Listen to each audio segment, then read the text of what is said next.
Hello, good day ma'am and sir. I'm Harriet Dayan M. Andres, 31 years of age from Barangay Concepcion, Solano, Nueva Vizcaya. I'm a single mom.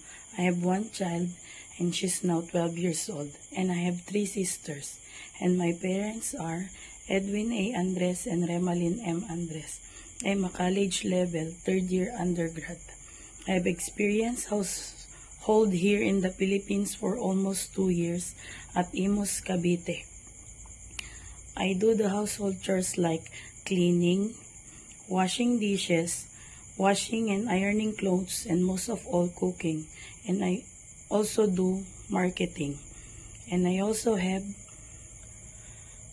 2 children to take care, a 3-year-old and a 9-year-old boy. And I do send them to school also.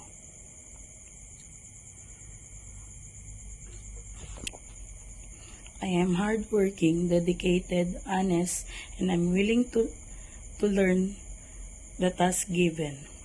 If you will hire me, ma'am, sir, I will do my best to do my work, and I promise to do my duties and responsibilities on your family.